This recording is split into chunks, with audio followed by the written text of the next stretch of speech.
bien dans son job, on parle de vous chef d'entreprise qui avez connu, comme on dit, des hauts et des bas, des moments de réussite et puis des gros moments de galère et de trous d'air. Et vous avez peut-être croisé les rebondisseurs.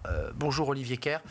Je suis ravi de vous accueillir. Vous êtes le coordinateur national des rebondisseurs français. D'abord, un mot sur l'association, la structure, pour bien comprendre ce que vous faites, parce que le 17 octobre prochain, je le redis, grand événement, environ, vous l'espérez, 200 chefs d'entreprise qui seront au ministère de l'économie et des finances. Les rebondisseurs, c'est quoi? C'est tendre la main à ceux qui se cassent la figure? Alors, c'est tendre la main à ceux qui se cassent la figure, oui, mais surtout faire changer de regard sur ce qu'est le rebond entrepreneurial. C'est-à-dire que c'est d'alerter les chefs d'entreprise en leur donnant des outils sur le rebond, ça s'anticipe et il y a plein de choses qui peuvent nous amener dans une vie d'entrepreneur à rebondir, indépendamment de ce qu'il y a de plus dramatique, qui est le dépôt de bilan pour un entrepreneur. Donc l'idée, c'est de banaliser le discours sur le rebond. On considère, nous, il faut en faire un must-have du chef d'entreprise, en fait, le rebond entrepreneurial. Il y a de la valeur économique en le dédramatisant. Et donc, on réunit dans l'association une communauté de 4500 entrepreneurs, et 200 adhérents actifs qui participent aux événements sur le territoire, sur l'ensemble de la France. Concrètement, pour qu'on comprenne bien la cible, ceux qui poussent la porte de votre structure associative, parce que c'est sur la base du bénévolat, vous êtes bénévole, absolument. Vous êtes vous-même chef d'entreprise à La Rochelle, c'est des chefs d'entreprise qui viennent vous voir quand la carie a détruit là-dedans, ou ils viennent vous voir quand ça commence à faire un tout petit peu mal? Alors, on a les deux, je dirais même les trois. On a des gens qui sont convaincus, alors que tout va bien, que se poser la question du rebond est plutôt quelque chose de bon sens. Donc, on a des adhérents qui sont en pleine réussite dans leur entreprise et qui viennent en se disant, il faut que j'anticipe le fait qu'à un moment donné, surtout dans le contexte actuel, je pourrais avoir une difficulté qui peut être une difficulté économique, une difficulté de santé. Donc là, c'est de la prévention, là. C'est de la prévention. On a des gens qui ont rebondi, donc qui sont passés à une autre activité. Et encore une fois, ils ont pu rebondir d'eux-mêmes en anticipation et qui veulent porter ce message-là et le partager auprès d'autres.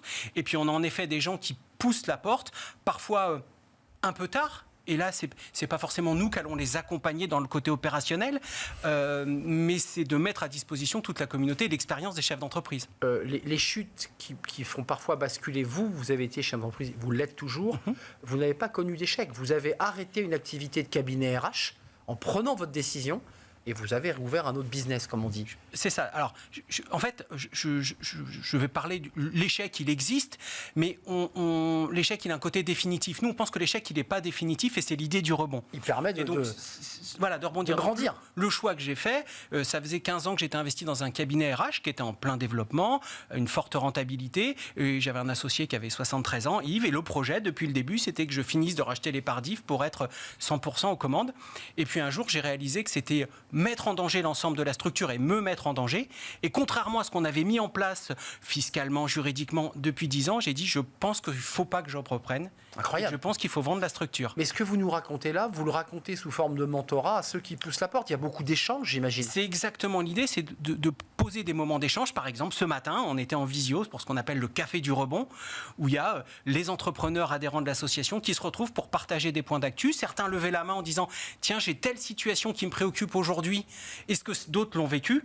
Et de venir partager, croiser des regards. Donc l'idée, c'est vraiment de mettre en commun. Donc j'ai un parcours banal de rebondisseur classique. Mais ce que vous nous dites, c'est qu'à travers le fait de le mettre en mots, de le déposer au milieu de la table virtuelle en l'occurrence, ça permet quoi? De prendre de la distance, d'avoir un regard éclairé d'un collègue entrepreneur qui dit mais j'ai vécu la même chose, attention, c'est ça l'idée? C'est l'idée, et au-delà de ça, ce qui est le plus important, c'est de le banaliser pour permettre à quelqu'un qui serait, comme vous l'évoquiez, au début des signaux faibles, de se dire oh là, il y a des gens qui sont passés par là, il faut que je réagisse maintenant, que je mette des choses en place maintenant sans forcément m'entêter parce qu'on le banalise. Le mot échec, pour le parler, pour un certain nombre, il a un côté définitif et personne n'a envie d'assumer un échec en tant que tel.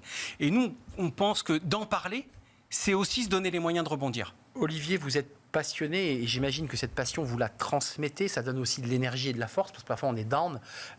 L'événement du 17 octobre, d'un tout petit mot, c'est au ministère de l'économie qui vous ouvre ses portes. C'est pas rien quand même. C'est ça, on organise la deuxième journée que nous on appelle du rebond entrepreneurial, parce que justement on crée cet événement pour la deuxième année et le ministère de l'économie et des finances nous accueille cette année. On veut réunir 200 chefs d'entreprise avec une keynote par exemple avec Michel Coury qui va venir nous parler de son expérience. L'échec, c'est de l'entraînement.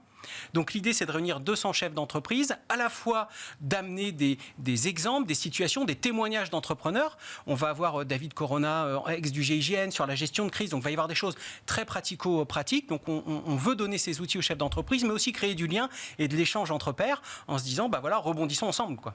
Merci Olivier Kerr pour ce magnifique rebond qu'on a partagé ensemble. L'association, elle a un site internet. Allez voir les rebondisseurs national ou français d'ailleurs. Les rebondisseurs français. Oui. C'est le site internet et allez vous inscrire peut-être pour adhérer et partager à ces moments d'échange qui sont très très riches. Merci Olivier Kerr de nous avoir rendu visite et rendez-vous le 17 octobre prochain au ministère de l'économie et des finances. Les portes sont grandes ouvertes. Absolument, il y a encore des places disponibles sur le site. Vous êtes donc les bienvenus. On tourne une page, c'est le Cercle RH et on parle du marché du travail.